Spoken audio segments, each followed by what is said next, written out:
In Hanumanasana, the pose of Hanuman, the monkey god, we're exploring a deep hip opening, hamstring opening asana, which can also have forward or back bending expressions. It's a complex asana that requires patience, allowing the pose to come to you, that sense of Aparigraha, non-grasping. You want to really encourage your students to explore. Begin with the setup for Anjaneyasana, the low lunge pose, as we can see Noemi in here. I'm going to ask Noemi to take a deep breath in, and as she exhales, to bend her front knee, releasing the hips towards the floor. And then to back out with an inhale, and with an exhale, to again bend the knee, and do that a few times. Little by little, releasing the hips more towards the floor.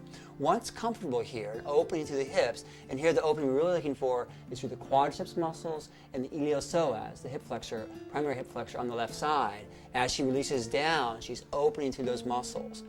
Having opened through here, through there, we're going to then shift the legs, the hips back, straightening the front leg, completely straightening the front leg. Shift your hips a little bit farther back, and then bringing your hands down towards the floor and folding slowly out over your front leg. Stay here, lift up the chest with an inhale. Stay here, draw the shoulder blades down the back.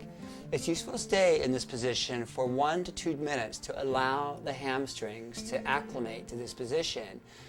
Noemi has already warmed up for this position, so I'm going to ask her to now begin to explore, slowly sliding her right heel forward, only so far forward as she feels stable.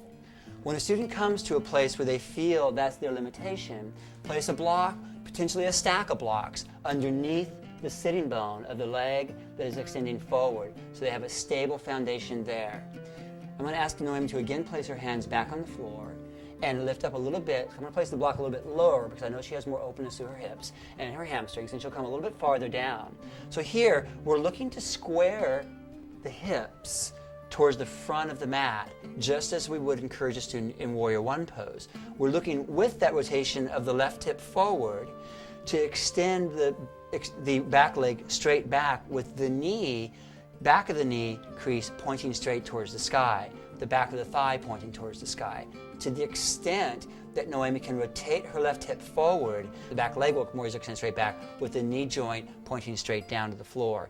This will allow her, if she were to draw the heel in towards the hip, to bend the knee joint as the hinge joint that it is, rather than introducing a potential twist into the knee.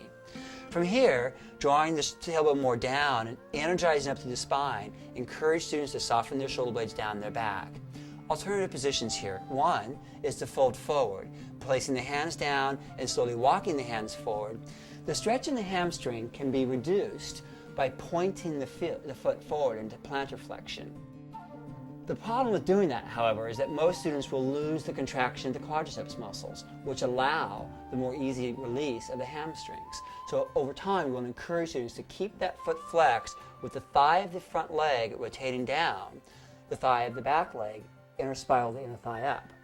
From here, I'll ask Noemi to come back up, placing her hands on the floor by her sides or to the hips, and to try to, again, stabilize her position here on the block with the hips squared to the front of the mat. Let's look at the back bending expression of Hanumanasana. Here with Jeanette, I'll turn slightly to the side so my knee is just outside of the plane of her hip, and I'm situated comfortably, but in a way where my hands are free. I want to first encourage her to square her hips to the front of her mat, revolve that inner thigh up. Again, to the extent that she does square the hips forward, this back leg will extend straight back, more easily revolving the inner thigh up, the back of the knee pointing up.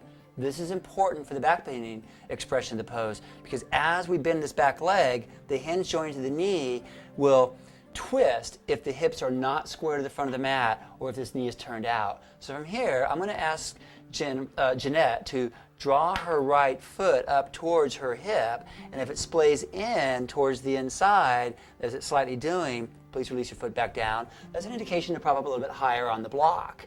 Propping the block slightly higher up, we square the hips more easily to the front of the mat. Extend your legs straight back. You feel stable there? Beautiful.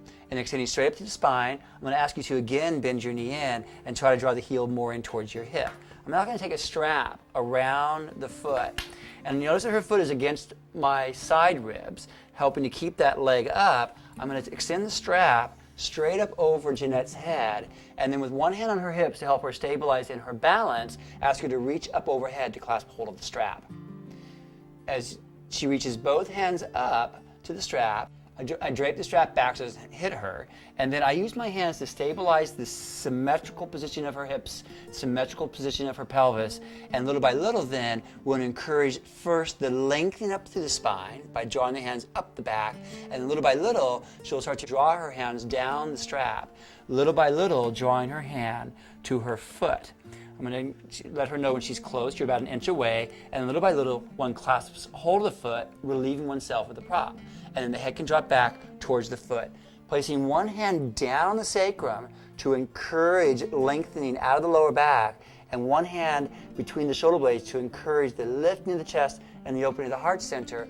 I'll then release the hand from the sacrum and wrap around her elbows to encourage them to draw towards each other while continuing to lift up to the chest.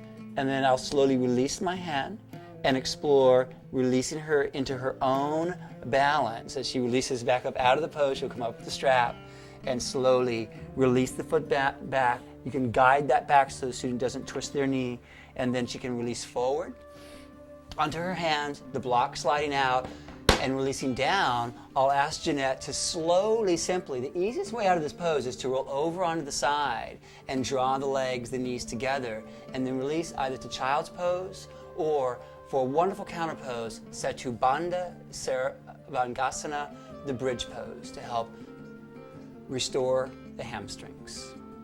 Hanumanasana in his back bend expression.